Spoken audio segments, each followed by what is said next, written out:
On this episode, I'm excited to welcome Jeff Tripician, CEO of Meatable. With over 40 years in the meat industry and a deep focus on sustainability, Tripp, on this episode, shares how Meatable is revolutionizing the cultured meat industry, aiming to tackle global challenges like climate change and food security. And you'll hear on this episode, we get a little bit political and really think about the future.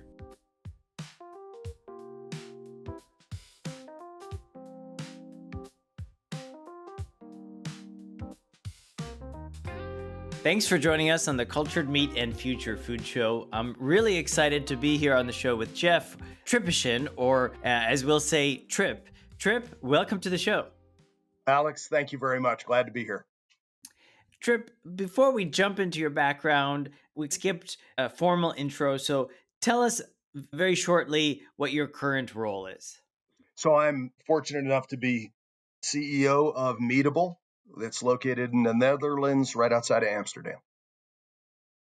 Great. And I'm excited to jump into Meatable and kind of the 2024 story and beyond of Meatable. As we've had Don on the show, actually, he was the first episode we had ever recorded. This was even before Meatable was established, I believe. So we'll dig into history lane a little bit. But I want to ask about you. Tell us about your background.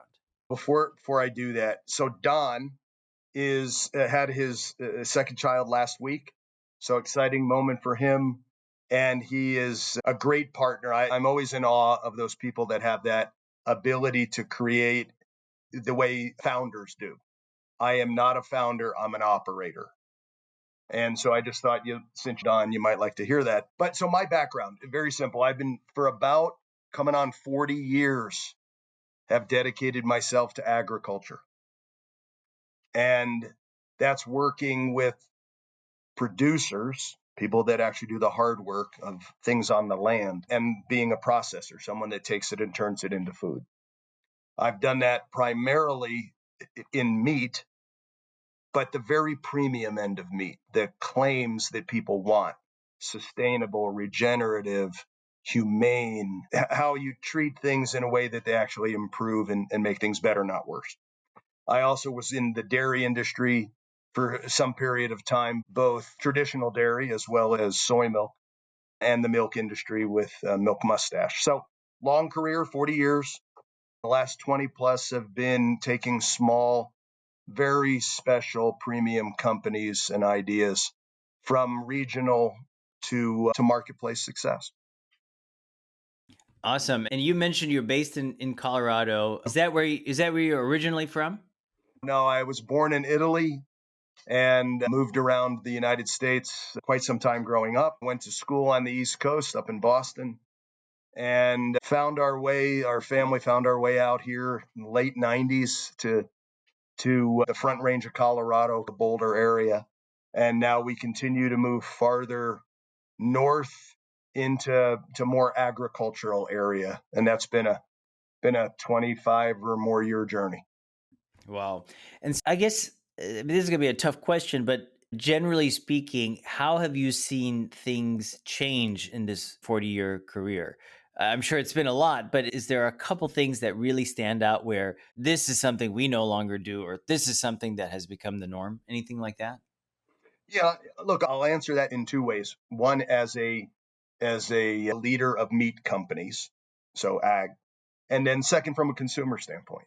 And first, as a business leader inside of agriculture, I think that we have science becoming a bigger part of the solution. How you treat the land, how you treat animals, how you feed, how you move things around. All of that is just becoming a little bit more science oriented, technology oriented. And that helps with efficiency. It helps mitigate some risk for them. And so I think that's healthy as long as it doesn't have a negative impact on the land, which of course now we're seeing. We're seeing that the more we do and the more interventions that we put in place, they have an impact. Some are better and many are worse. We see that with pandemic livestock disease, swine and avian flu. And we see that with soil erosion, topsoil loss. And we try desperately to use science and technology to fix those things. And to date, they have largely not worked. We see that with climate change, greenhouse gas, all of that. We see an industry which is massive globally, trying to lessen its impact, but still feed people. That's the challenge there. From a consumer standpoint, what we see is a radical departure from when I got into this industry. It used to be volume of protein, meat, at a price. That's it. That was the discussion. Today, that is not the discussion. There is a younger audience, which gets older every day, that says the things they eat and the things they purchase have to be more than practical. They have to be helpful. They want claims that make things better, either themselves, the planet, the way animals and land are treated. They care about that. An increasingly large percent of them care about that. They're willing to pay for it. And we don't have to just think about meat. You can think about lots of consumables. Milk 40 years ago was relatively conventional.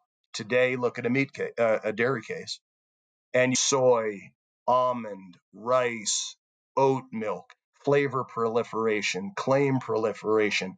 Organic is a huge piece of that. Cage free range. All of these things did not exist when I started in this industry. On the meat side, same way. You never talked about things like regenerative or sustainable or antibiotic free or no added hormones, humane animal care. All of those things were not on the radar. And today they are in the lexicon of the consumer that has created venues that didn't exist 40 years ago. There wasn't a Whole Foods. There wasn't a Panera or a Chipotle. There wasn't a Shake Shack. These places have come up because consumers said the status quo was unacceptable. And so, being capitalists, people said, I'll make things that you want. And they're dominated by claims that speak to a better society, a better planet, the better treatment of its inhabitants, both people and livestock. There was I think you might have used the term like high end or a high quality, Sure. Premium. and yeah, premium. And I saw in your bio references of Neiman Ranch. Being in California, we see Neiman Ranch, Harris Ranch quite a bit. Can you tell us a little bit about what Neiman Ranch is when we see that label? Maybe on the sometimes I see it like on the menu at a steakhouse where Sure. I think their steaks are sourced. Tell us a Yeah. little bit about Neiman Ranch. Sure. Alex, I think that what we were able to do with them when we purchased it from Bill Neiman back in 2006 was Bill was a visionary. He saw something no one else saw. He put the pieces together in a brilliant fashion and then was challenged with the ability to expand that geographically, different channels where people buy product, all those business things. And so what we took was the core of his ideas and didn't really change them to any material extent.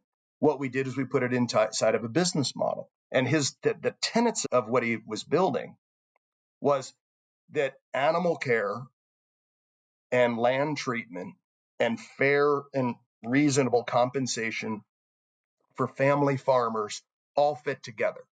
If you pay people appropriately for the hard work they do, then they'll treat the land better, they'll treat the animals better, and that creates a better product for consumers that are willing to buy it. And that's what Neiman Ranch was.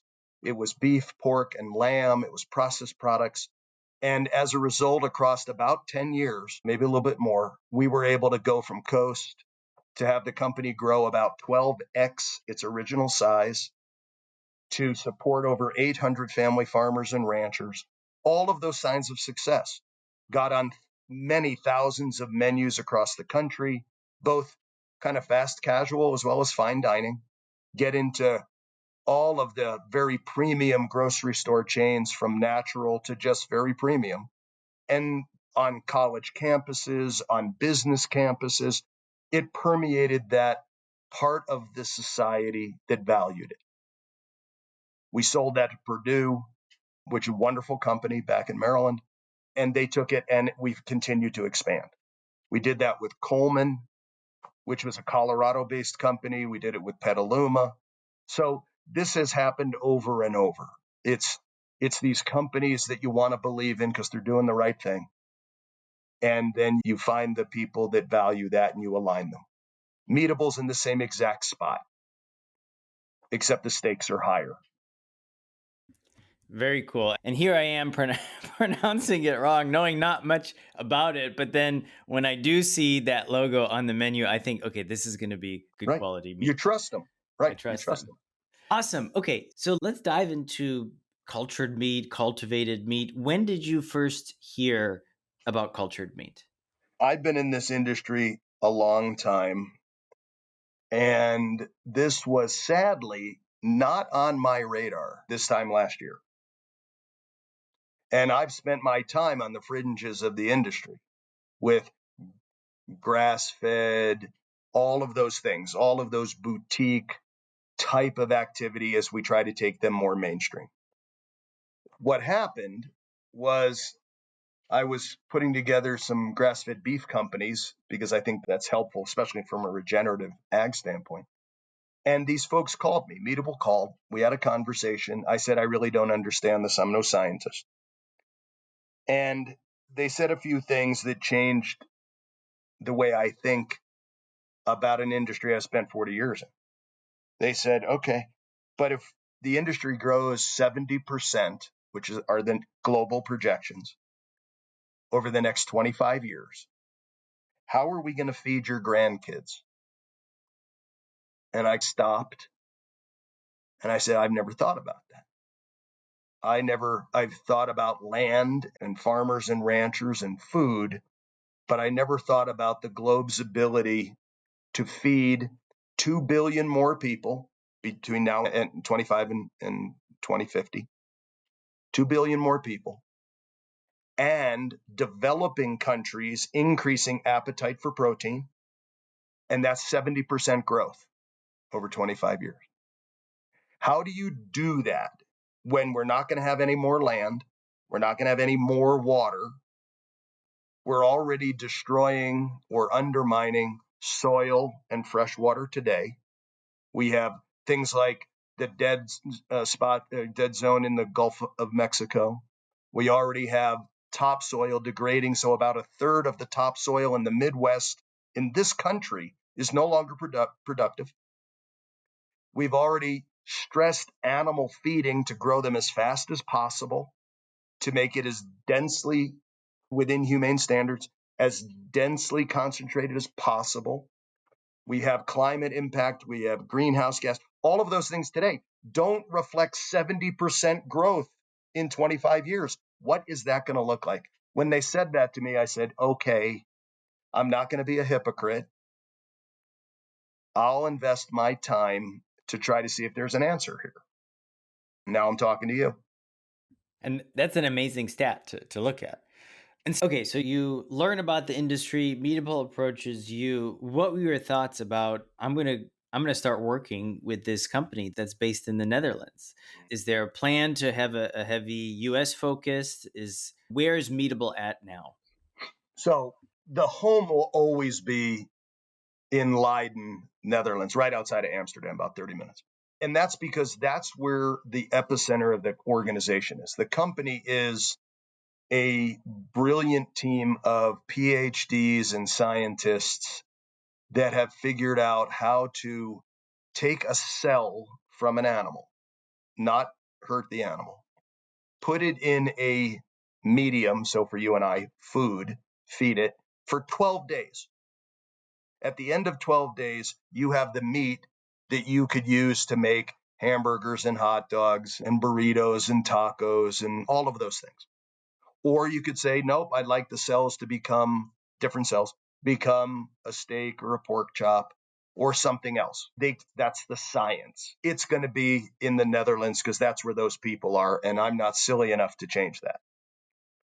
The practical part after that is you go, what countries are friendly to the idea? What companies, meat companies, want to do this because the thing that makes Meatable different is the science and our approach to the marketplace. Because the science has to work. It has to taste great. It has to be uh, from a cost standpoint, be approachable for a meat company. Otherwise, why would they do it? The role of Meatable is fundamentally different than other cultivated meat companies. I don't expect us to own a plant, so we'll be asset light. I don't expect us to compete with meat companies in the marketplace. We're going to be a vendor to the meat industry, helping them generate more raw material so they don't ruin the rest of the planet. So, what that means is a meat company of size that today runs plants, harvests animals, makes food, and sells it will continue to do, but they'll do it with a license from us. Almost think like a franchise, a license from us where we transfer the technology. And instead of the meat walking into the plant on 2 or 4 legs, it is made inside their plant with equipment that in 12 days produces the amount exactly what they want in the exact quantity they want it in 12 days. Not 7 or 8 months for a pig or 2 or 3 years for cattle. 12 days. To arm the industry with that so that they can, when they plan their future, they can use CapEx or investment money for plant and equipment.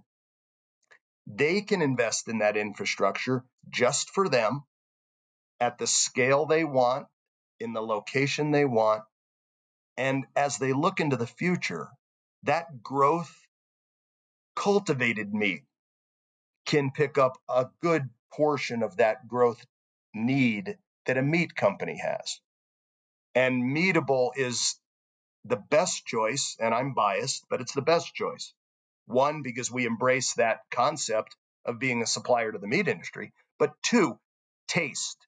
We looked, Alex, at the taste from a sensory standpoint, the taste of pork by all of its attributes, 12 different attributes, and said, how does Meatable pork equate? There was a 90% duplicative taste. The rest of cultivated meat, as best we can replicate, was only a 50% match to pork. At the end of the day, when consumers try something, do you want it to taste half as good as pork or almost the same? And you'd like it to be the same. We're going to continue to work on that. Taste wise, we're light years ahead of people. The fact that we want to work with the industry instead of blame them or compete with them is fundamentally different. I want to be their partner. Great. And about last year, this time, I was able to tour the Meatable office and labs, and it was really amazing. The equipment had not been put in yet, but it really felt like you're in the future. It was amazing. Yeah, it is. It is a combination. I describe it to people. It. We've had some very large meat companies visit us, and we walk around, and at the end, because we dominate, we're on the largest bioscience campus in the world, is located in Leiden, Netherlands, and it has everyone from Johnson and Johnson to Bayer and Bristol Myers and all those. So it's a science, it's a technology campus. And they visited and they stopped me at either walking the hall or sitting in a conference room. And they said, you have more R&D people than we do. And we being a company that is billions or tens of billions in annual revenue, we have more thought power on this topic than anybody.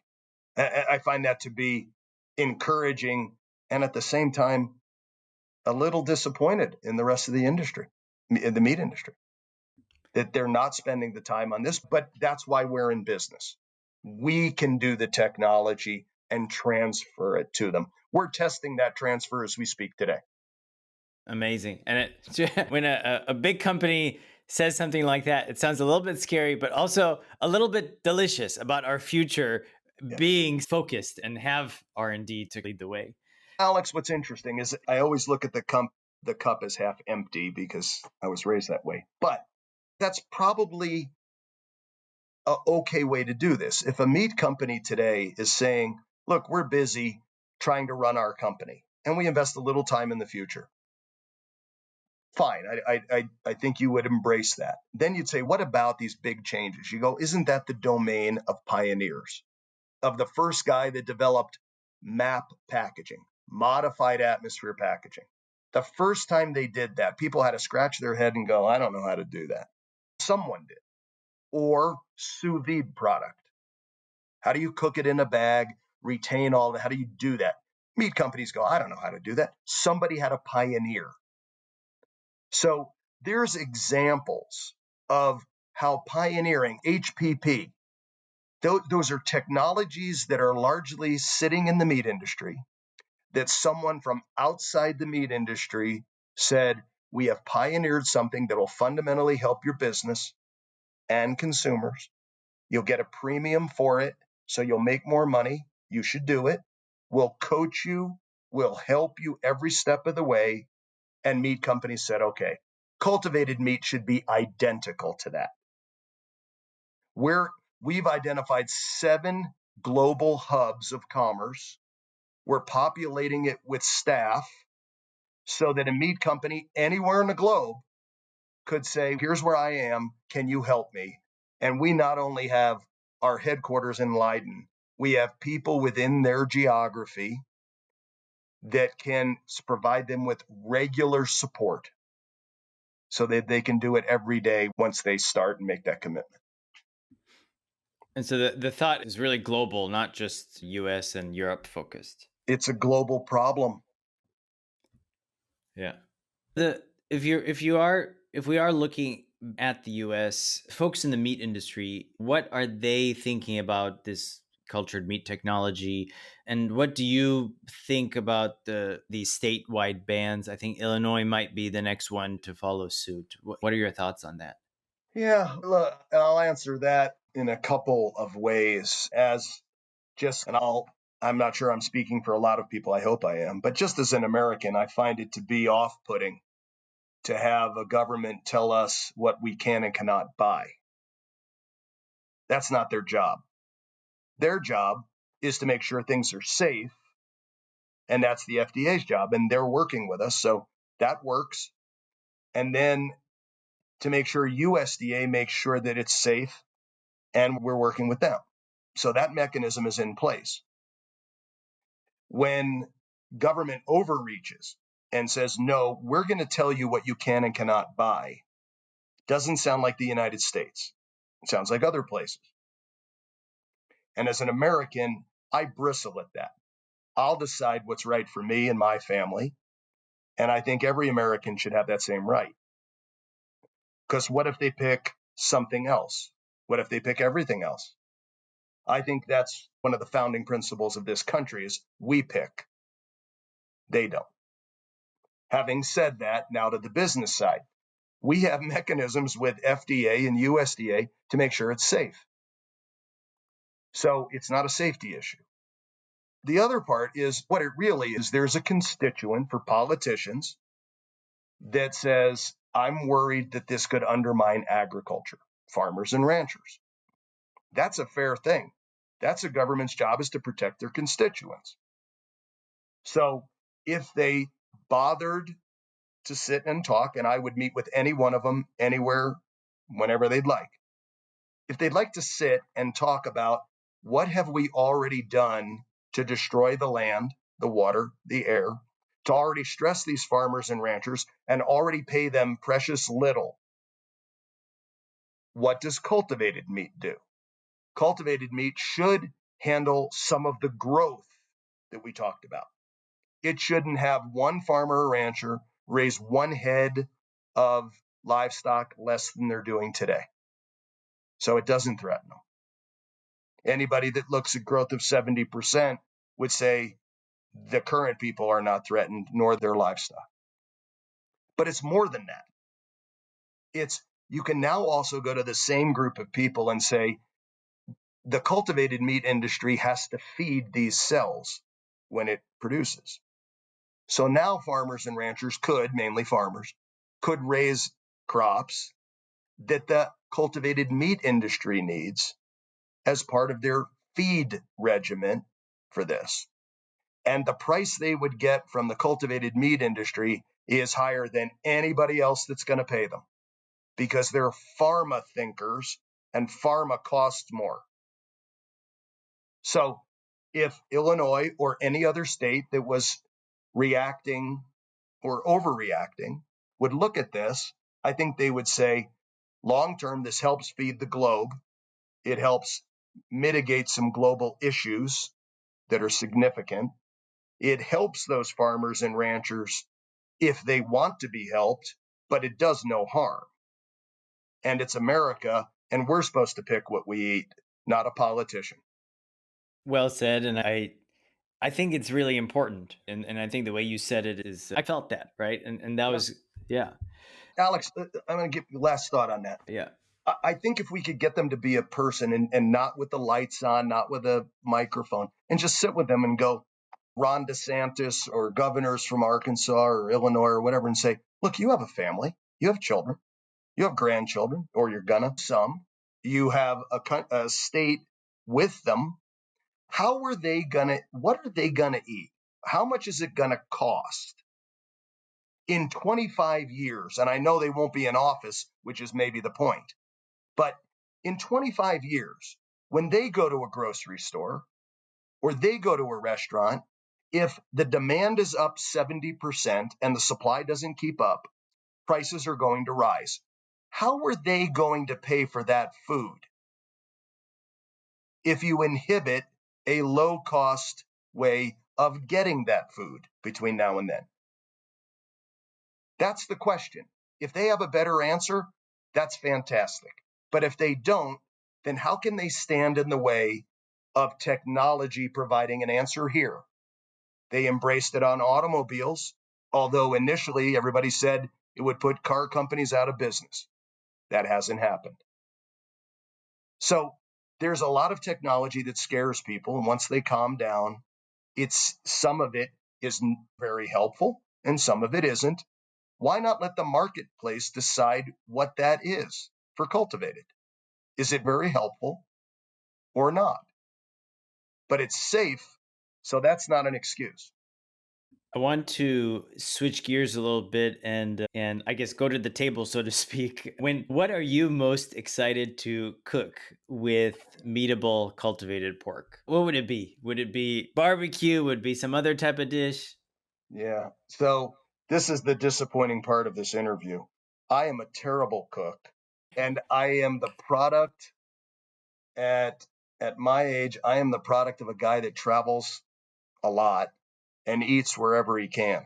So I am a meat and potatoes, no pun intended there, kind of guy. Whether it's a hamburger or a sausage or a plate of pasta, that's what I am. So I view, especially the pork product, ground pork. So it is the foundation of burritos, tacos, sausages, blended into things like existing, almost like an ingredient into existing basic dishes. The application, though, that to me is the smart way to do this. If I was running, like I was in the past, more traditional meat companies, I would do this in a blended fashion. I would take whatever percent of the current meat block is, so the form, how much meat, and pull out 20, 25%, put in the cultivated product. And that way, you've diluted any cost increase. You spread it across the total cost of the product.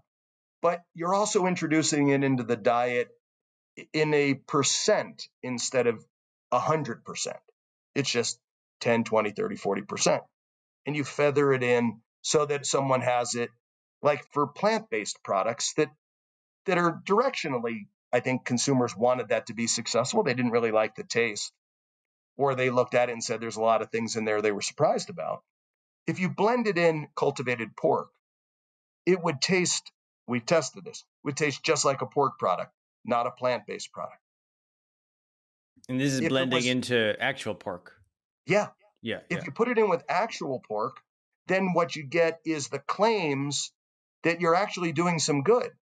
You're pushing back climate change and greenhouse gas emission and animal care. You're helping by blending it in.